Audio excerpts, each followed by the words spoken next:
going to create or destroy so much market value for the land that you're buying. And if you're selling land and you're selling it to a residential buyer, then who's the buyer that's going to buy this property for the standpoint of getting a loan to build a home, to set up shop indefinitely and move their family so that they can be next to these train tracks and the junk emporium across the street for the next 10, 15, 20 years? I don't think so.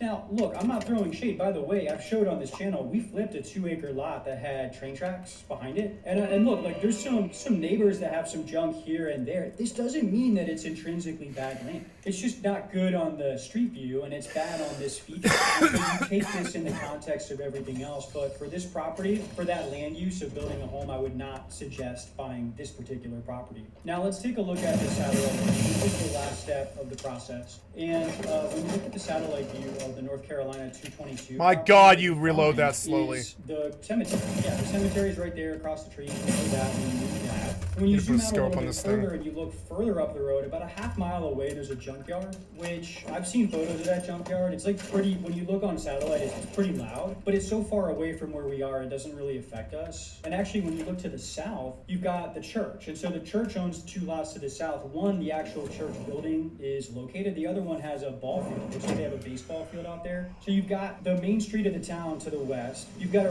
row of hedges to the north, of trees. You've got trees to the east that buffer you from the land to the east. And then you've got the church to the south. And you're right in the middle of all the action. So this is what a good property looks like on satellite view. In fact, you can see how special of a property this is relative to this town. Like no property this big, this well located, this close to the town square is even available for sale. So in that way, it's really attractive. So let's look at another property that's maybe not so good. Let's take a look at this 39.8 acre property in Halifax County, North Carolina. It's a piece of farmland, and it looks beautiful. And it is. It is a beautiful piece of land. I really like it. It's a great farm. And you know, the reason that satellite view is important is because when you are building a home on farmland, a lot of times when people build on a farm like this, you want to have a private residence. Not always, but you could keep the majority of this farmland in service. You could have a farm where you can miss it out, and you could plant the crop yourself, and you could live there without even like displacing that much of the acreage from farming. But if you're going to live there, you want to know your neighbors, and that's where you want to go on satellite and zoom out just a little bit, and what you see immediately to the west is a hog farm. Look at this. I know we've belabored this on this channel. There's hog farms all over this part of eastern North Carolina. This lot is no exception because your neighbor is a concentrated animal feeding operation that has thousands of hogs in a small condensed location. And I'll spare you all the details, but let's just say that you want to make sure that you tour that property during a warm summer day just to make sure that the odor is not too noxious for the future home that you want to build there, because I'm going to suggest that it probably is. See, this is the problem in a lot of these rural areas. It's like this land is so great for farming, but there's a reason that the residential development in the immediate area surrounding a lot of these industrial hog farm operations is not as popular as areas, you know, half mile, 2 miles down the road. People avoid buying land close to hog farms because if you're making an investment to build a home, you don't want to have to deal with noxious odors. You don't want to have to keep your windows shut during the summer. It's like really crazy. And there's stuff like this in all aspects of rural America. There's different nuisances that you'll see on satellite view. You know, for example, you might see, you know, windmills, wind farms, solar farms. Now there's no odor. There's no real EMF, even though people think that there is. I did the reading on this. There's not a lot of health risks for solar or wind. It's just the eyesore. Anything like a logging operation, you don't want to see that as a neighbor.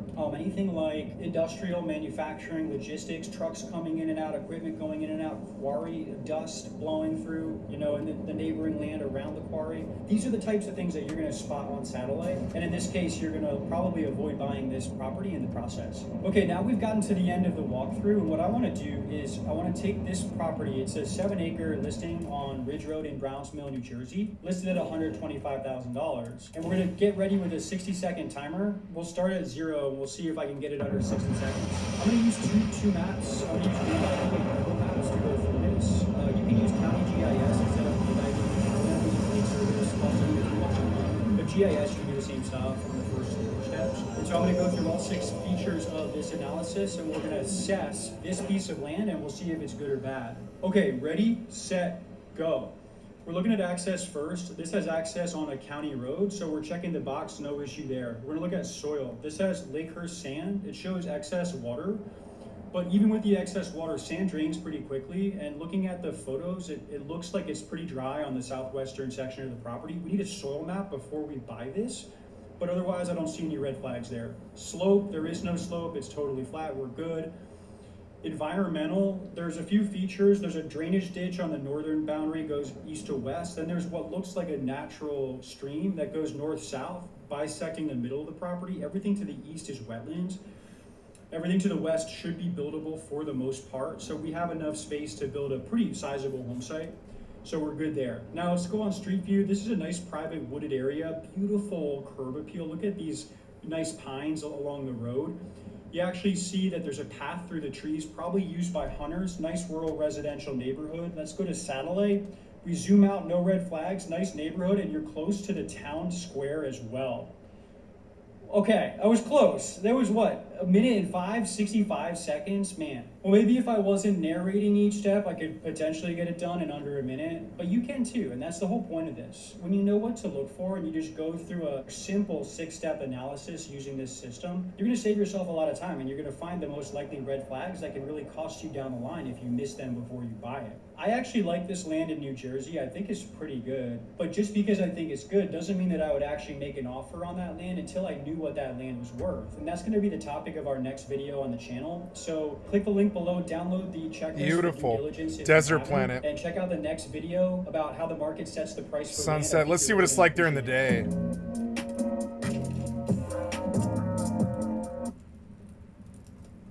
The most important part about buying a piece of land. Thank you, is Acre also Well Land the Company. I'd hardest like to part, sub to your and channel. that's figuring out what the land you're buying is actually worth.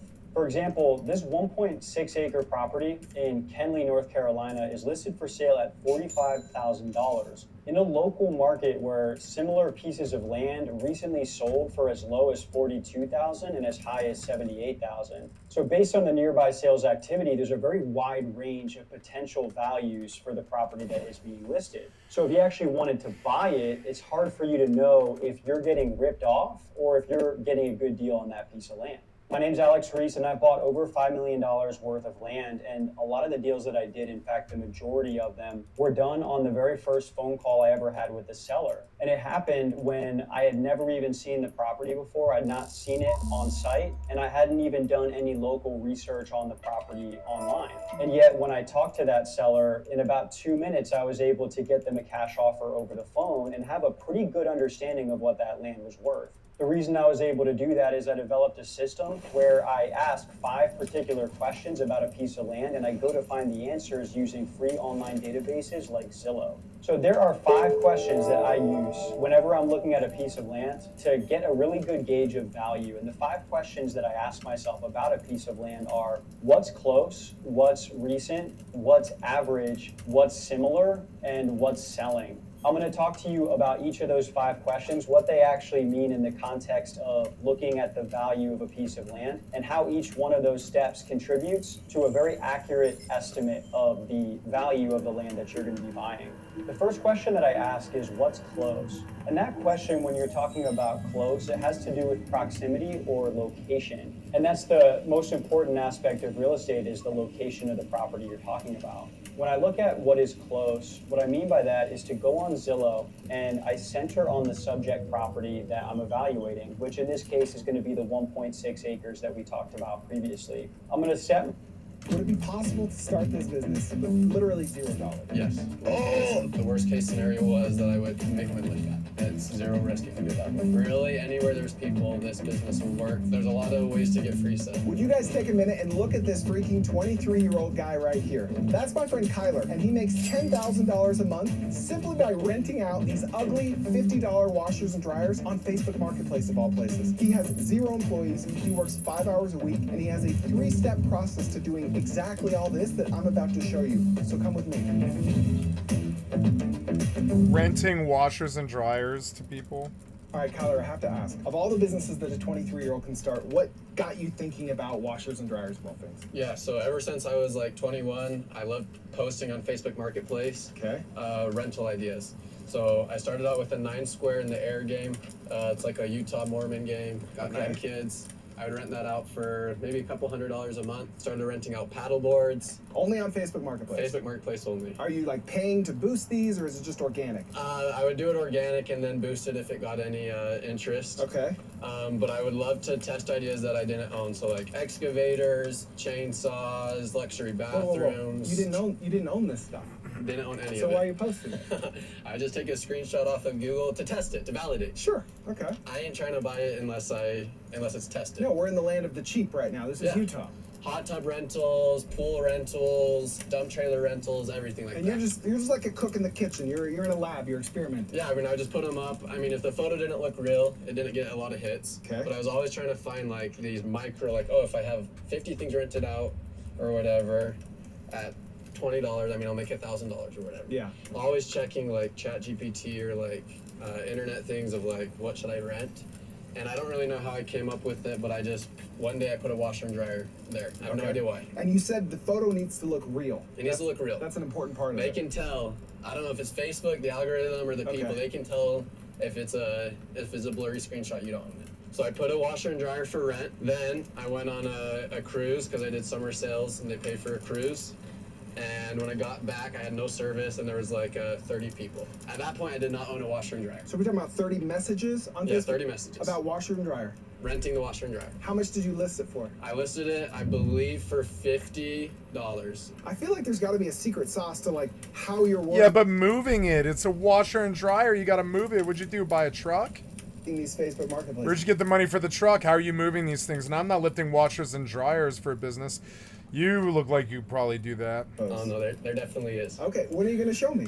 I'll show you that when we go inside. All right, we got to get inside then. All right, so $50 for a month? For 1 month, yeah. Okay, and these are like the high efficiency, like the fancy ones, or? The only experience I had with washers and dryers is I delivered some for like a third-party company. Like I was a third-party company. Okay. But I had no idea what I was gonna buy. High efficiency, old ones. I just took a random screenshot from the internet. Okay. Yeah. Okay, but it wasn't too blurry. It wasn't too blurry. It looked Okay. real. It looked real enough Okay. to get some hits. So, And out of those 30, I messaged them all back, yes, are you still interested? Yes, are you still interested? Yes, are you still interested? okay, And somebody in Orem was like, yes, can you install it tomorrow? okay. So then I live across from RC Willey. It's like a Home Depot in Utah, and I bought my first set. Not knowing After anything. you had rented it out, After I had rented before it you out. had spent any money. Yes. Okay, correct. let me be clear. Like, Facebook Marketplace is all about time to respond, right? Yes. And you did that wrong. I Because did you it were on very a wrong. cruise. I did very wrong. But despite that, you found a buyer. You found a renter. Yeah, there was enough interest. And out of those 30 people, I think maybe like 3 or 4 were like actually interested. Wow. Okay. Like, yeah, I want to rent this. I mean, So- a lot of people think it's for sale for $60, so they click it. And then I'm like, did you not read the title? It's for rent. Right. What did this tell you about this idea? Because at this point, you'd already listed all kinds of random stuff. Were you hyped at this point? I was very hyped. I didn't sleep for like 3 weeks probably. What were you doing instead of sleeping? Well, I just had a vision. I'm a very, I can observe. You're a and I- visionary man. Yeah, I can see it before it happens. Okay. So I was like, okay, in Utah, you have 6 months of hot, 6 months of cold. So any rental idea sucks because, okay, you get a boat, you can't rent it during the winter. You get a razor, you can't rent it during the winter. Yeah. You get something in the winter, you can't rent it in the summer. So Yep. I was like, washers and dryers, they all year round. And it stays in their house, so I don't have to worry. Like, it's just a very, very niche rental idea. Yeah. You know what I mean? And so you knew kind of what to expect after posting anything, and this blew your expectations out of the water. A lot of interest, and then I just like the idea, like with the paddle boards, I had to meet with them every day and like clean them all off, but I like the idea of like, oh, I'm gonna go put this in someone's house and forget about it, and they're just gonna pay me monthly. And I knew it was gonna work, and I also knew that the worst case scenario was that I would make my money back. Okay, so you get this thing rented out. You don't have any legal agreements, no contract, no insurance, No just insurance. like a thumbs up on Facebook Marketplace, right? Yep. So you go to RC Willey to buy this machine. How does that go? So I went with my little brother because we were gonna go install it. Talked to the sales guy. I told him I wanted the cheapest one that like was gonna last longer, and definitely was the most expensive set I bought. I bought 3 of them actually that day. So the first set you ever bought ended up being the most expensive you ever bought. Yeah, they were like $1,000 each. It was like $450 for a washer, $450 for a dryer plus tax. And you bought 3 sets? Yeah. How much of like your life savings did you put into this business? Within the first like month, I probably put half of it or more. Half of your life savings Half of my life savings. into it. A promising Facebook Marketplace post. Yeah. I love it. All right. So $3,000 worth of washers and dryers. Do you go straight from RC Willie to that first customer or what? I believe so, yeah. Went to the first one. It was a fourplex in Orem. I had not tons of experience installing them. It took like probably took an hour longer than it should have. Probably took 2 hours. Got it all. And the first one was kind of a failure because like their dryer vent was completely full of lint and I didn't even know that was a thing. So after the house was full of lint. You don't even know what it's called. The dryer vent of the house was full of lint, and so like 2 hours later she calls me, and I bought nice enough dryer where it doesn't work if it's full of lint, because then it's gonna cause a fire. So I'm like, this already sucks. The very first one I put in, they're already calling me, the dryer doesn't work, I don't know how to fix it. So then I went back, I bought the stuff to clean the dryer vent. Now you're in the vent cleaning business, unexpectedly. And now I just tell them, go call your landlord. I ain't touching your vent. Okay. But yeah, I was in the vent cleaning business. I got her all going. I went to Google Docs, printed out a contract that is not legally binding at all. Okay. And she still to this day pays Cash App the 15th of every month. November 15th, 2023. Wow. That was your first. Why? Why would you pay $50 a month for 12 months? That's $600 a year. That's $1,200 over 2 years. I guess that's cheaper than buying the washer and dryer. Though, I mean, how much is the washer and dryer? Though, no, you could buy a washer dryer combo for probably about $1,000. It's not cheaper though. That was my first install. Did it feel good? The 15th of December was amazing. Yeah. That was my first $60 of passive income, free passive income. All right, so How is it passive, you asshole? You go and buy the fucking machines at the fucking at the Home Depot. You get a truck. Oh my god, he's riding in a Tesla. He's a fucking idiot.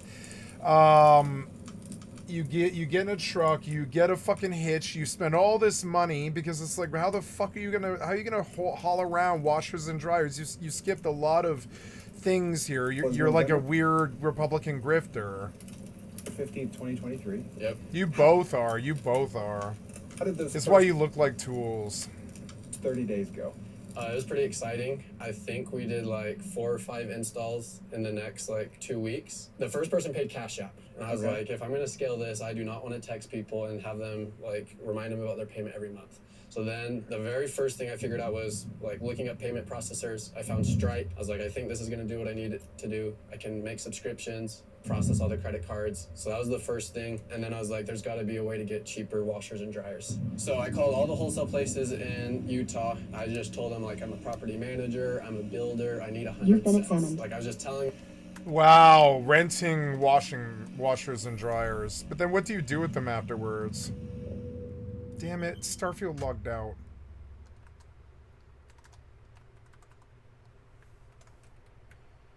Can I sell the diatrama meat? Probably not, huh? Nope. Well, so I've got fire clusters, but I don't have these meat. I'm like, I didn't want to tell them I'm running a rental business, so I just told them that I was a property manager, I needed a lot of sets, and they gave me a bunch of quotes, and I gave them $30,000 to get my first X number of sets. I can't remember how much it was. So why didn't you want to tell them that you were renting these out? I just didn't want Where'd you get the $30,000 from, you moron? them to know what I was up to. You thought they might. So right now you sold to this lady for a year and a half at what was that, $50 a month? So you made $600 off her, $600 off 2 or 3 or 4 other people. Call it $2,500. Where the fuck did you get 30 grand to buy washing machines? Charge you a little extra? Charge me extra, tell me it's not gonna work, and I was like, I was in my lane, I knew it was gonna work, so I didn't need to hear the hate.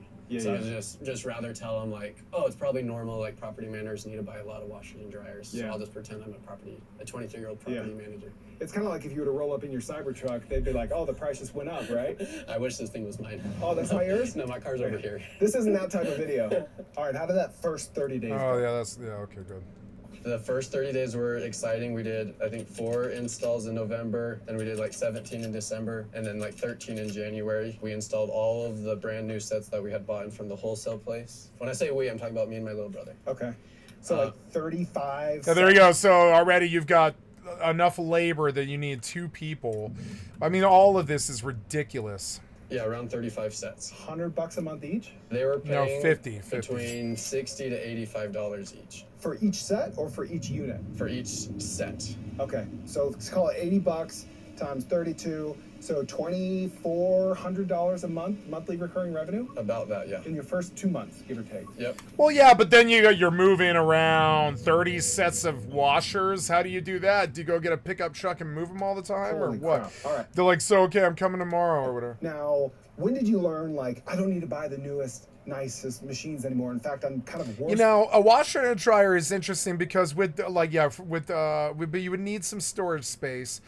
But you could just throw a tarp over the top of them or whatever, and you could keep them out in your yard, I suppose. And you can move them around with a dolly, and if you buy the right ones, they're kind of light. off when I do that. Yeah, so after I had run out of those sets, I was like, I'm curious to know. The original picture that I posted was a new set. Okay. And that was part of the whole pitch of like, you're gonna get a new washer and dryer. And I would literally take them out of their box in front of their house. And put Oh, them- wow. Oh, put them yeah, in it, and they like, why not? Yeah. But then I was like, from what I can gather and observe, these people just want a washer and dryer. So Yeah. then I put a really old used set for the same price, and it did the same thing. It got a lot of hits. And I was like, all right, let's go buy some of these. And so I'm guessing it probably didn't even get many fewer hits, right? That was the And same. that was kind of the I would always buy new because the minute that you buy a used washer dryer, you don't know what the nightmares might be. This guy's not as smart as he sounds. Like, at all. Because, like, yeah, if you're buying used, I would buy new. If I'm running a business, I'm buying new because I need to know when an ideal time is going to be that I'm going to have to buy a whole new, brand new set. Because how long do those washers and dryers run? You're going to have different customers doing them for different times and stuff. But I mean, like, yeah, you want the washers, dryers to last about 10 years. If you build a business off of used crappy ones that you bought from the ghetto or whatever, what happens if 4 years in, like 9 out of the 30 washer dryers you're running or whatever the fuck, like suddenly just kick out on you? What happens then? I mean, but by then you probably would have made so much money. I guess you just buy new ones. big unlock. Like, why am I buying these new? Yep. So the used sets are like... Well, because you know they're new. You know you don't have any mechanical errors or bad previous owners. You know that you don't have to do maintenance for a couple of years. There's a lot of reasons to buy new. Anywhere from $0 More than there is to buy used. Used, I would be a lot more nervous. to $200. What are we talking about? $0 here. How are you getting free sets? There's a lot of ways to get free sets. Okay, when are you gonna spill the beans here? Just go on So, Craigslist the 3 ways to get free sets. You go on Marketplace, Craigslist like, free. and free appliances. Yeah. The turnover for washers and dryers is insane. Okay. Every day there's hundreds of washers and dryers posted, Why? getting sold. People are moving? People are moving, they break, they're getting upgraded. Yeah. In Utah County, there is like, yeah, it's just like liquid. All right, so if there's a lot of washer dryer turnover in any given market, what's the secret to getting these suckers for free?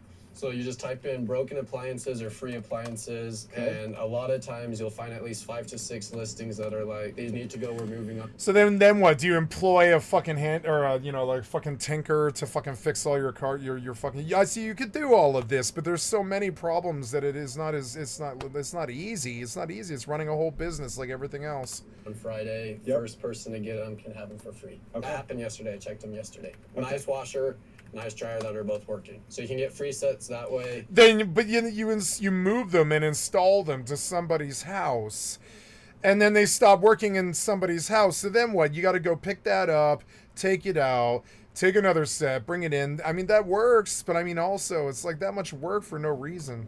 And then at the time, so there's 3 big used appliance stores that sell appliances, and I would do their deliveries. The person would buy a set. I would go deliver the set and pick up the washer and dryer and tip. Oh, wow. Yeah, that's me. See all the stuff he has to do. This is not easy. The amount of work he had to do.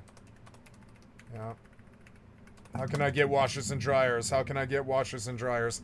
I do this on MMOs all the time. I'm like, how can I get scrap without working for it? How can I get WoW gold without working for it? How can I get Evis by robbing people on the fucking hypernet? Robbing nerds. Nerds who are probably more intelligent than me, frankly. A bunch of them. And, like, not all of them, but a bunch of them are probably more intelligent than me because they probably never did heroin or meth or cocaine or any, well, not cocaine, but heroin and meth or like, you know, like 30 years of marijuana or drinking and stuff like this. Like, they've got minds that they didn't scramble with drugs. So, like, yeah, so they're not more intelligent than me. They're just more present. They're more there. They're more lucid. So like nerds that are probably more intelligent than me, frankly, and more lucid. I rob them all the time because it's just, you know, I found my niche. I know where they are. I know they're buying. I know what they want. I sell them what they want. That's what I did with meth, and I did great. I did way more money than this guy made. Like, I was making, like, he's talking about 10K a month. Yeah, that for me, that was like 5 days. Yeah, like 5 days. Yeah, make between 1,600 2,400 a day, somewhere around there. One of them was still working. Of course, it's meth, so it was terrible. But I mean, it was a lot more, like, you know. Then I'd fix the other one, and then you have a technically free. Yeah, and all the time there was like two things that I did. I delivered drugs, I sold drugs, and then I would, like, all the time I'd be hunting deals, like, oh, this guy's got like, you know, 16 ounces for this. Or this guy's got, you know, a pound and he's selling it for this, and you always try and find the cheapest deal of the shit, and then you go and smoke the shit and make sure it works. Okay. Is there any, like, special filtering you do when you're searching? I miss being a meth dealer. I was fucking good at it. I wish they would legalize it. I would fucking sell it. I would sell meth. I believe in the product. Absolutely hardcore. Like, I believe in it like video games. I believe in the product. So many people will tell you that meth's evil and it rots your teeth and kills your life and all this stuff.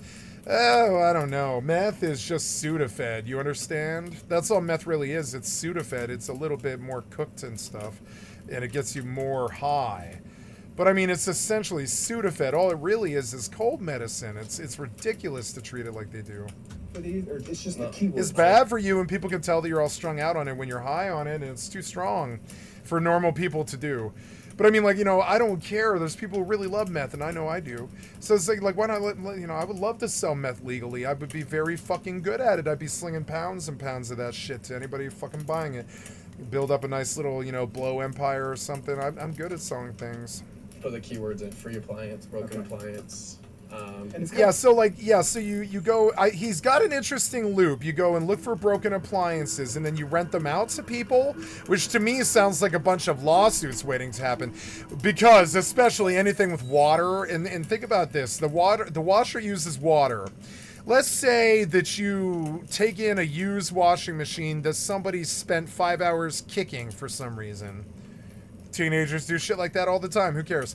So then when you move that washer, and you get that washer for free on Craigslist or whatever, you move that washer into some poor old lady's house. The washer leaks soap water all over the fucking expensive linoleum floor. It destroys the linoleum. It eats a floor through the fucking thing. And grandma forgets that she ran a load of laundry or something like this. Excuse me, I'm getting interrupted. And it eats a hole in the fucking floor. So now she's calling back being like, I'm going to sue you for $4,000 worth of structural damage. What do?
Unfortunately, guys, I have lost control and I must go do something. I will be gone for something like 3 hours or something like that, and I will be back at 6:30 or 7. I love you guys. I'm terribly sorry. I must go take care of real life and family and stuff, and that's what a real man does, so I feel no shame. Whatever. I will see you in a bit. I'm going to pause this video. Hey guys, what's up? I'm unpausing. It's 5:51 p.m. It has been 3 hours or something. My kitty. Hey, my kitty. Hi, kitty. I'm sorry I scared you. Almost dropped an ice cube tray on my cat's head. She got scared. Yeah, you okay? You should go finish your dinner. Sorry. Yeah, you. Yeah, you. Hey, you want cuddle? Hey. Yeah, it's a kitty. Well, hello. I love you. Yeah, hello. Special K. Special K. That's your name. Special K.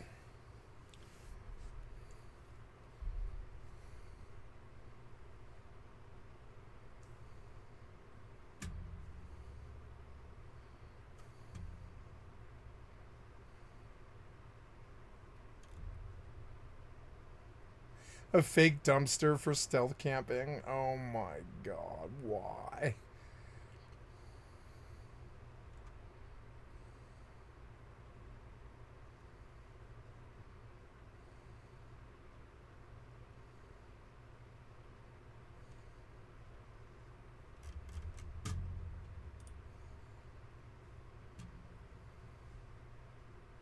Miniature nerd.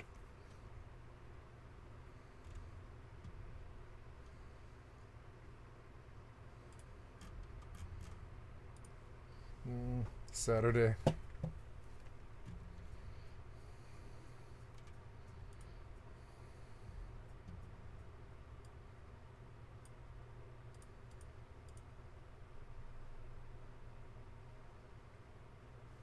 Hi, kitty. Hello. Hello, kitty. I'll take these socks off. I don't have sound. Oh, I probably muted. Yep. Function mute. Oops, sorry, kitty. Hey.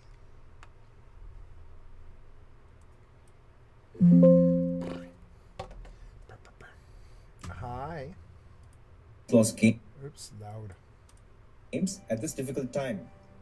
Julian Lefay's passing is a loss for the Elder Scrolls community. Oh, too. Julian Lefay passed, In your huh? statement, you mentioned how Julian's vision for Wayward Realms is Hi. deeply embedded in the Hey. development process. Oh, hello, Can you beautiful briefly talk about the design kitty. philosophy of Wayward Realms as envisioned by Julian?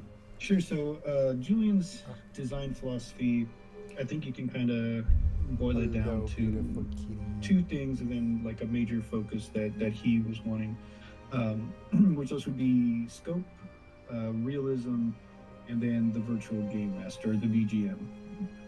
Those were the three things he was really focused on for Wayward Realms. Obviously, with scope, we've talked a lot about it, and the size of the world is something that's really important to us. Julian always wanted it to feel real. It should feel like a real place, not like the sort of modern RPG theme park that we get, where everything's just small and condensed and just waiting for the player to walk by for something to happen, and the whole world waits on the player for anything to really occur.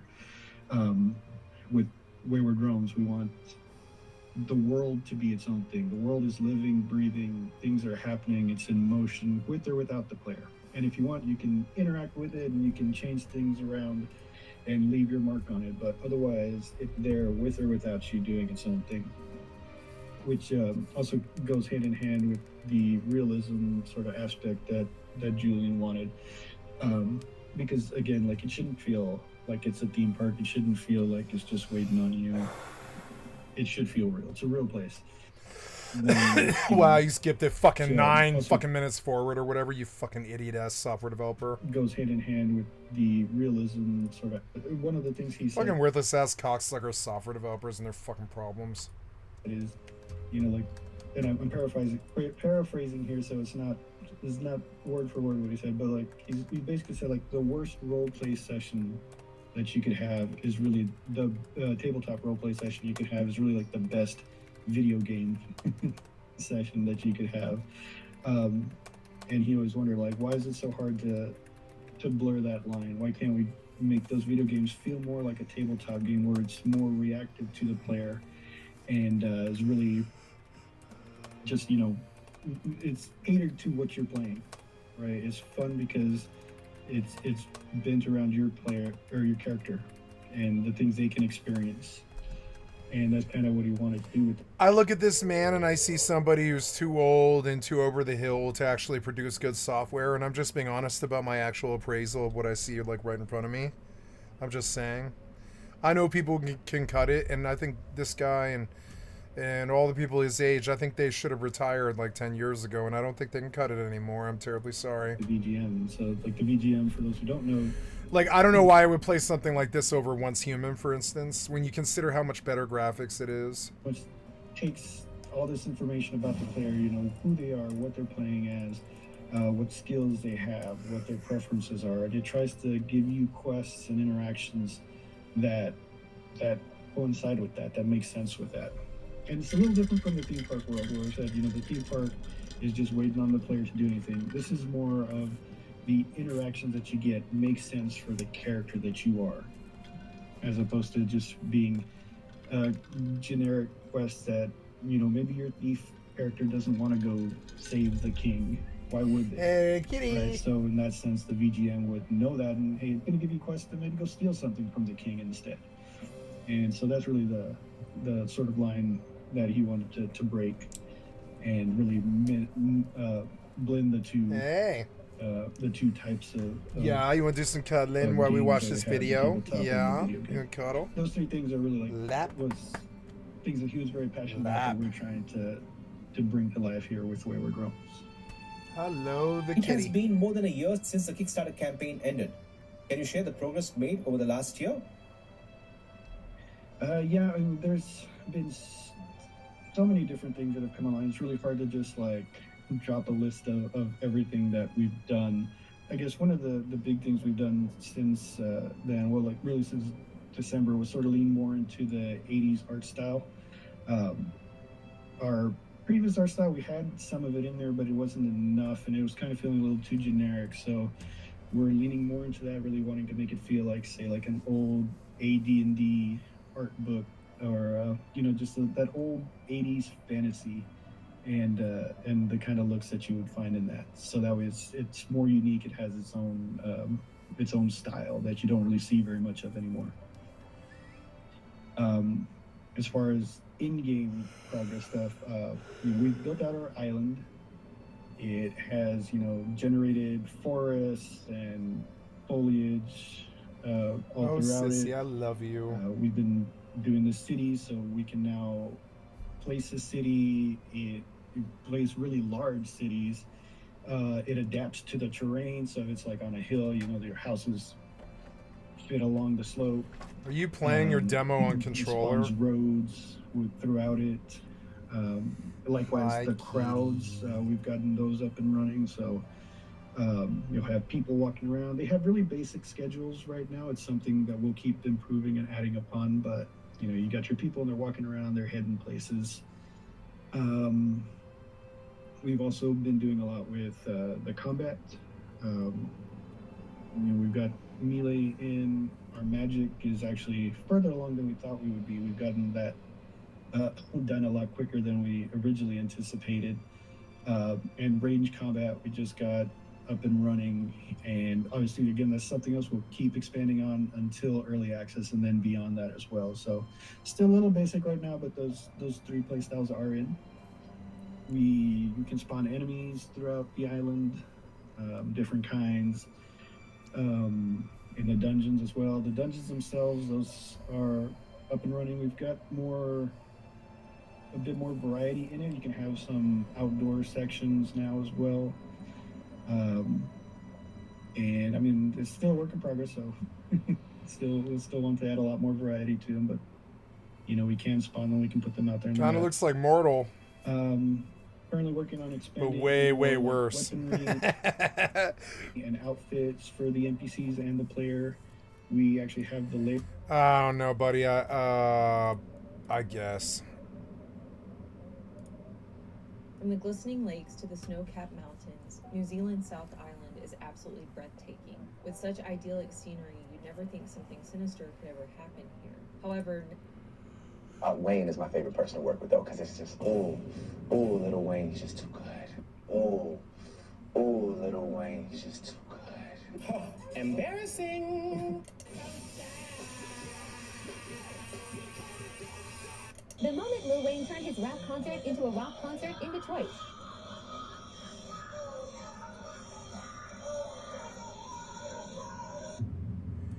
What? Oh no! Wait, what now? Concert into a rock concert in Detroit. Oh no! In Detroit, he turned it into a rock concert. Oh no!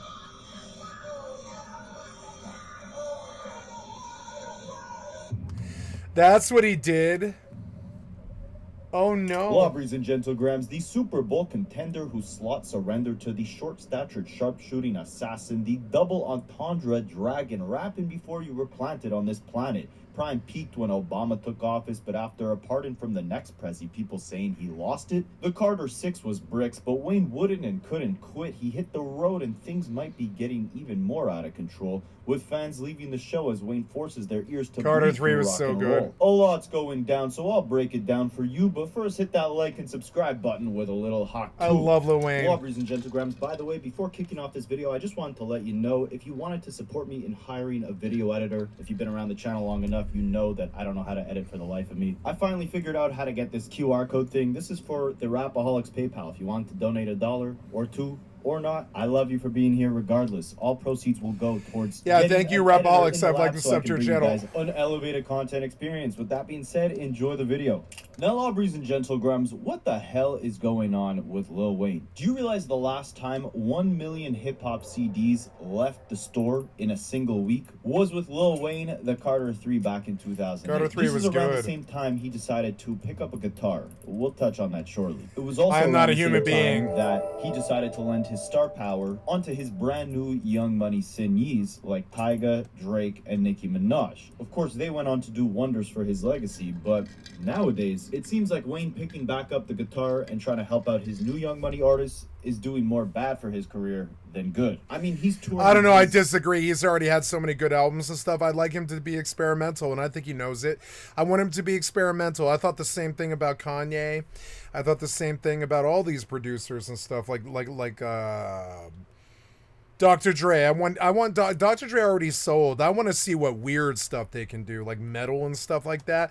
I think Lil Wayne actually had a really good career arc. I think it was a really good choice. How do I put this nicely? Maybe I'm just biased. Well-meaning comeback project, the Carter 6, all across North America right now. This is Wayne's first stadium tour in, I believe, over a decade. And it seems like fans' reaction to the Carter 6 tour is pretty similar to their reaction to the album. They're getting out of their seat that they paid their hard-earned money for and simply walking away. The moment Lil Wayne turned his rap concert into a rock concert in Detroit.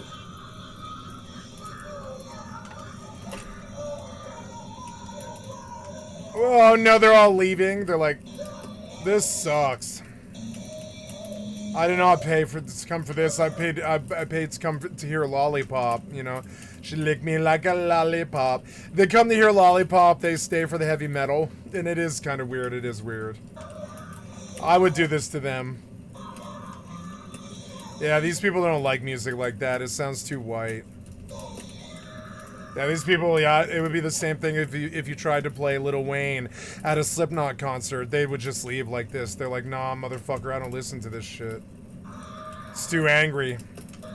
They're too high. They're like, nah, this guy's killing my vibe. And it's quite insane, really, how in all facets of Lil Wayne's career in 2025, the only word I can use to define it, sadly, is tone deaf. I mean, when he's singing and rapping his songs on stage, he sounds tone deaf.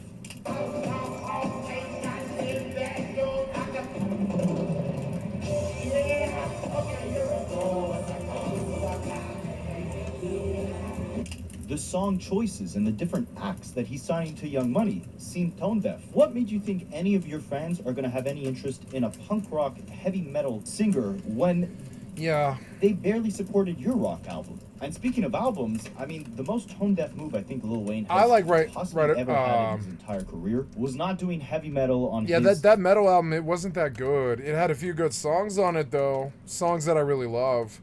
But the album itself wasn't that good. It wasn't like a good metal album.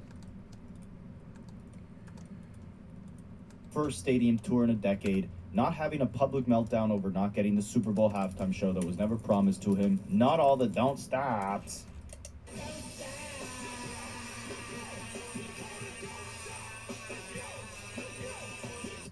I study for a living. No, in my opinion, the most tone-deaf thing as a 10-plus year Lil Wayne lawyer, always backing my boy up to being the GOAT of his I think he is kind of weird and awesome. Yeah, I've always thought he was really weird and really awesome. We need more weird stuff like him. I thought he was the Rick James of his fucking generation. Is that bad? I don't think that's bad. I like Rick James, bitch. Generation, fighting off the Kanye fans, the Eminem fans, the 50 Cent the Eminem fans, the 50 Cent, all the collabs. Nah, Lil Wayne was my GOAT. So the most tone-deaf thing I think he has ever done in his career is create a 7-year gap between the Carter 5 and the Carter 6, and completely polluting one of the most sacred hip-hop album series of all time with elephant sounds.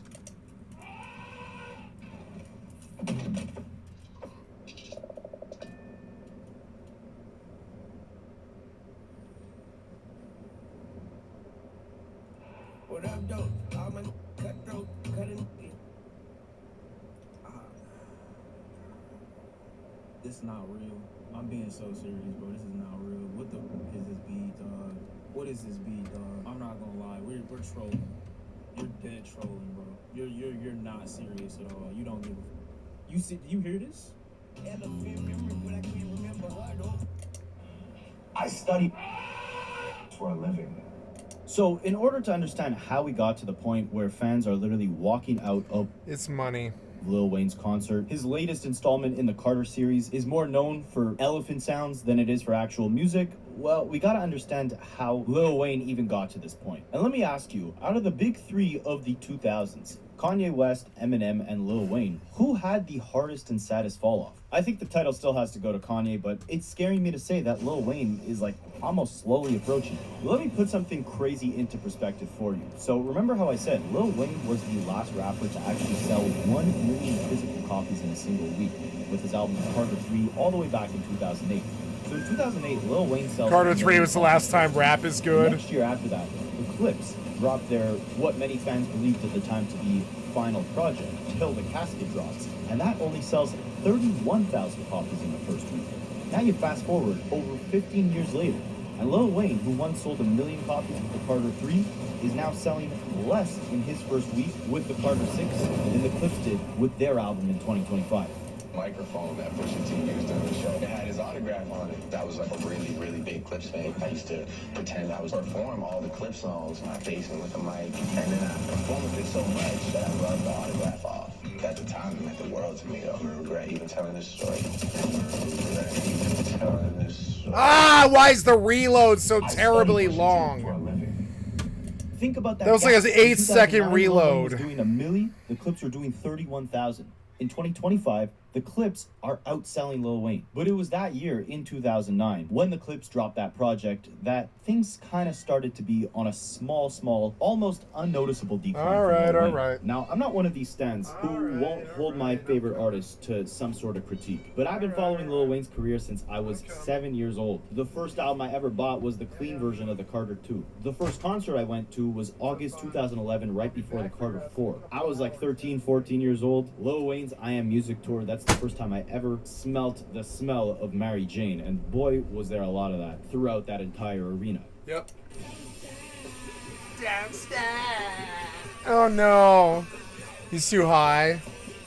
And you might recognize that name. It's like what's that mixed with Don't Stop Music. because that's the same name of the Playboi Carti album 15 years after Lil Wayne named his tour that. I say that to say Lil Wayne could easily be, if not Kanye West, the most influential rapper of this entire generation. Yeah, Forget I the would fact say that so, he ushered yeah. in two of hip-hop's biggest superstars with Drake and Nicki Minaj. Forget about the fact that Young Thug literally based his entire career off of Lil Wayne. We're gonna touch on Young Thug later too, because his interrogation with the police in 2015 following the shooting of Lil Wayne's tour bus just leaked online, and forget all the street stuff. Young Thug reveals so much as to why Lil Wayne actually ended up falling off. And he explained it all, putting all these missing puzzle pieces. Oh, really? Police. If you had to put your finger on a why Lil Wayne don't like you, could you figure it out? He's just been with Birdman his whole life, and he's just so spoiled to the point where it's like he's really spoiled. He's been a millionaire. He's been a superstar since he was 9 years old. So he don't know nothing but his way. But all of these Young Thug offsprings you see in the game today, Lil Uzi, Playboi Carti, Lil Baby, Gunna, whoever, they are all a byproduct of Lil Wayne.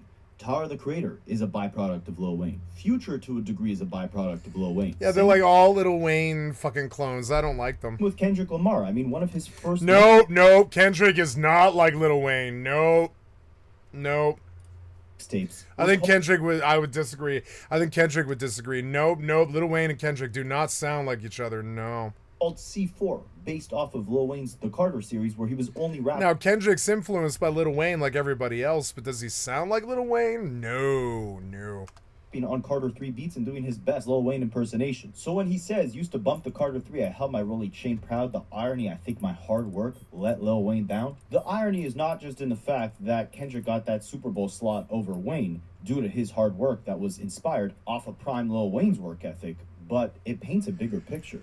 The irony is that Lil Wayne is where he is today in 2025 because as much as he's ushered in a large portion of the next generation after him, he's always been in too much of his own world to ever embrace them. And it's a weird duality because being in his own world was what once made Wayne the greatest rapper alive. Between 2006 to 2008, Lil Wayne had so much music circulating the internet, circulating the radio, that his record label UMG had to hire an entire department just to keep up with clearing all the Lil Wayne records that were coming out. I personally felt victim to Lil Wayne people. I'll tell you two behind the scenes things about the Wayne part. One is Wayne had so many features on the radio and in the ether at one time that they said we literally can't work your record because it's an oversaturation of Lil Wayne. This is an official directive from a record label. There was literally one person that got a salary at Universal, at UMG, to just keep up with Lil Wayne. That's a fact. Wait, what did they do? They just had to keep up with his features, like doing clearances. You think Drake had UMG stressing? The entire staff at the record label could not keep up with this one man's work ethic. And that's something he still maintains to this day, and that's why you still see flashes of greatness throughout his feature list. Lil Wayne is in there recording 50 plus songs a night, 3 decades into his career.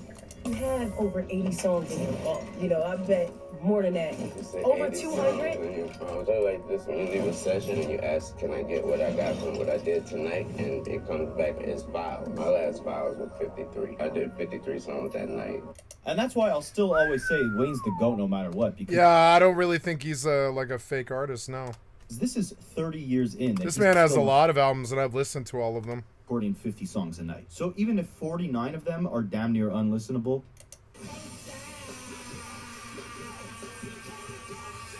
the fact that he's still in that booth is insane. But maybe there's a deeper reason to that. Unlike Drake, a bunch of you guys have been telling me you've been Anita Max winning some free cash from playing mobile games. So I want to put all you guys on to something that almost seems too good to be true. All right, let me give you a little glimpse into my life. When I'm not making before getting pardoned by Donald Trump, Lil Wayne actually sold his masters back to Universal Music Group for $100 million. And those masters didn't just include Wayne's catalog. It also included the portion of Drake, Nicki, and Tyga's catalogs that were under Young Money. Why did Trump pardon Lil Wayne? Why did Trump pardon Lil Wayne?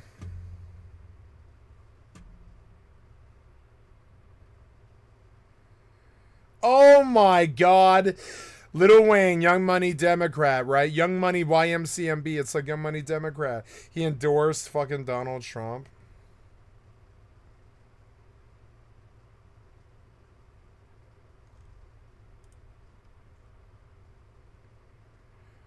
Oh my God, he's sold out to Trump.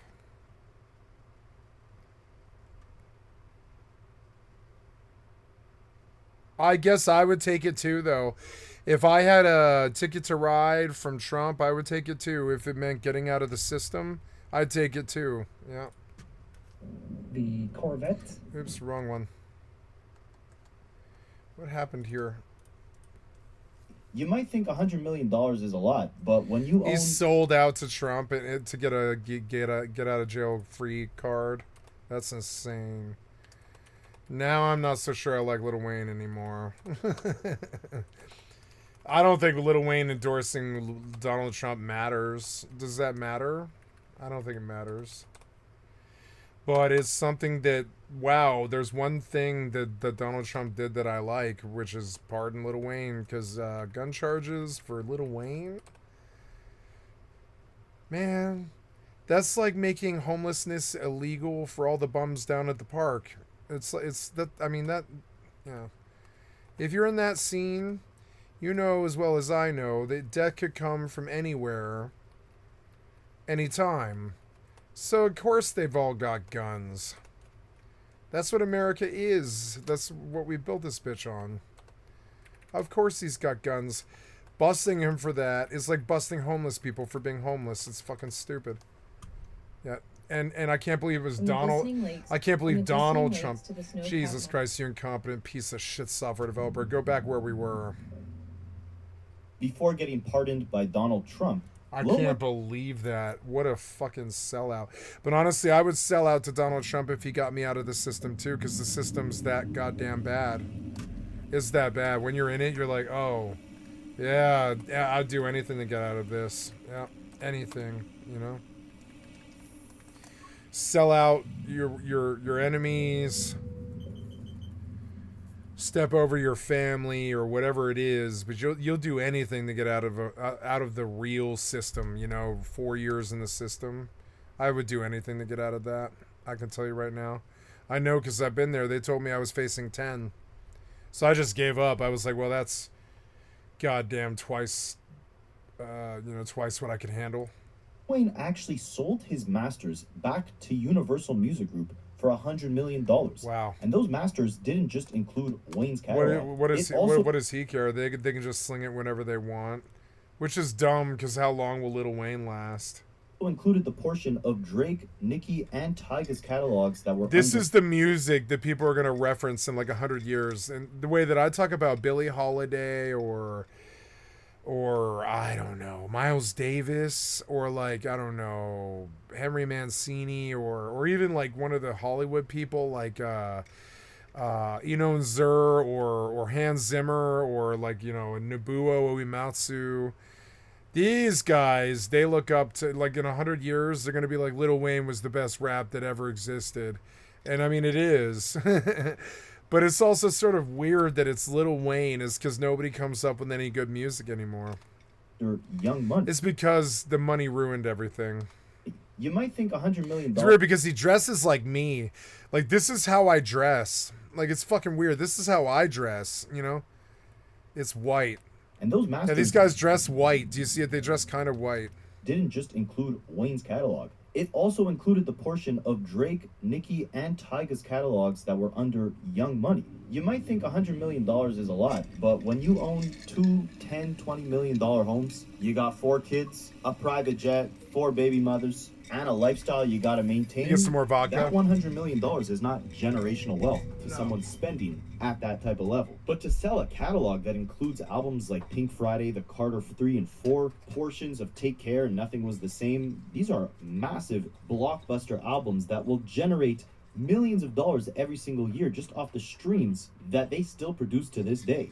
It's only speculation here, but to sell that for a measly $100 million when that could go on to generate your kids millions of dollars for decades to come as they grow up, maybe there was a bigger reason why he ended up giving this up. Maybe there's a bigger reason why he's still out on tour, 3 decades into his career, still recording 50 songs a night and still trying to push the new Young Money artists.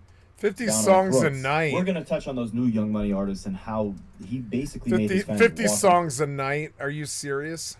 out of his show when they were forced to listen to Young Money's new heavy metal artist. But first, again, I want to take you guys back a little bit. See, after the monumental success... He really wanted to retake metal. I don't blame him. I kind of do too. It's such a white thing. Metal is such a white thing. He wanted to break into metal because he knows like Seven Dust or like, I don't know, Kill Switch or whatever that like, you know, there's actually, or like Head PE, that there's actually a really big, you know, thing there. Of the Carter 3, you can't really get much higher than that, right? No rapper has sold more than that in their first week without a decline. 50 Cent did it after Get Rich or Die Trying with The Massacre. That was arguably his last massive blockbuster album. Eminem did it 3 times, but after his last go-around with Encore, selling 1 million in the first week, that was when the music definitely took a decline as well. Yep. Drake did 1 million in the first week with Views back in 2016. That was most definitely his commercial peak, and the quality of the music declined after that. But after Wayne sold 1 million in the first week, he took a different direction. He said, F the sales, forget about what people love me for, I'm gonna make a rock album. And this is something that's still hurting Wayne's career to this day. The fact that he picked up a guitar back in 2008.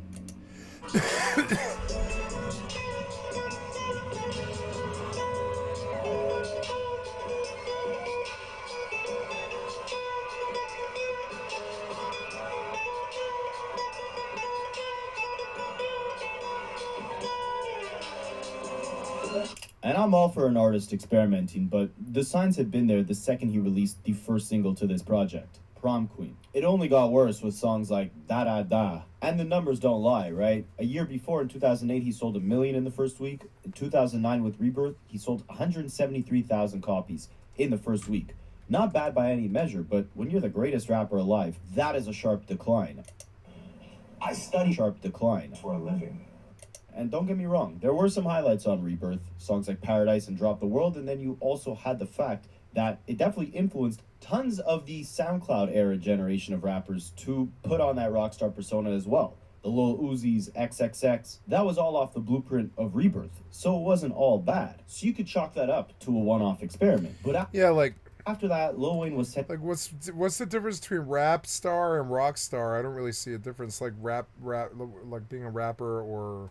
Sentenced to 8 months in Rikers Island Correctional Facility, and before leaving he rapped, I'll be gone till November, but I'm not tripping, I know Drake is gonna kill them. Wayne is my favorite person to work with though, because it's just, Lil Wayne, he's just too good. Lil Wayne, he's just too good. Embarrassing! And it feels like ever since he got out of prison, Lil Wayne kind of let Drake just take the baton and do what he was doing before he got locked up. His biggest album after prison, The Carter 4, felt like it possessed a heavier lack of effort compared to former Carters. And his mixtapes like Sorry for the Wait, Dedication 4 and 5, they didn't hold the candle to Dedication 2, Drought 3, No Ceilings. The focus by then was obviously to take a back seat and let Drake and Nicki carry on the legacy. Wayne literally rapped, we're gonna be alright if we put Drake on every hook. And that's a noble, respectable thing to do, right? We see the same thing with Jay-Z. He definitely took the executive role in the later half of his career, and as a result, we got flourishing artists like Kanye West, Rihanna, J. Cole, and more. But even with that, with Jay taking that back seat, he never let a project release that felt like a blatant lack of effort. You could say that Lil Wayne experimented on a wider spectrum so there was more room for error, but I'm sorry, if you look at the last decade of Lil Wayne's career, you got I'm Not a Human Being 2, Free Weezy album, Carter 5, Funeral, and now Carter 6, along with like 7 different mixtapes. Tell me which one of those 5 albums you could say holds a candle to anything in Wayne's earlier catalog, or even to anything that was being released by other rappers in his age bracket. Kanye gave us projects like Kitsy, Ghost, and Donda. Jay gave us 444. Nas gave us the King's Disease series. It's what? Nas gave us motherfucking Illmatic. What are you talking about? Illmatic. It's hard to stay at the top for so long, but it's easy to put... This guy doesn't know anything about rap. I'm gonna get off it now. I'm terribly sorry. The Kings series? Are you serious? Oh, cool. So this is cool. This piece of property here, and I've always wondered. Expanding. Yes. So you see our sign right here. We got the Rolls Royce here. Strange Works, Strange Box. This man built his own college campus. Strange world. This is so extraordinary. I've never seen strange land. This is just like shocking. Bro, this is No, in Kansas, it's probably cheap. next level. Headbanger On this Homes. edition of Headbanger Homes, we Dude, it's motherfucking Tech 9. Yeah. here with hip-hop legend Tech 9 at the Tech Strange 9? Music compound. This is one of the craziest projects I am a I've ever technician. seen in my life. Tell the fans I'm a real one, bitch. as we get into this what they can expect on this amazing tour. You can expect mind-blowing images when you enter Strange Music headquarters right here, Lee Summit, Missouri. Tech 9. Wow, Missouri. I'm sorry, I thought it was Kansas, but it's Missouri, yeah.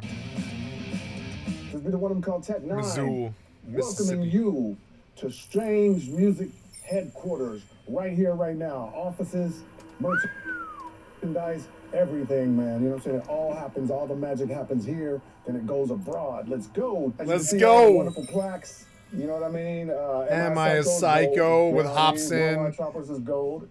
Worldwide is Choppers. platinum as well. You know what I mean? Yeah. Got a gold album. Absolute power. man, you know what I'm saying? The industry is a bunch of punks. Dysfunctional. Everybody loves it. Everybody. There it is. I'm terribly sorry. I'm going to turn it off. I'm going to pause this recording.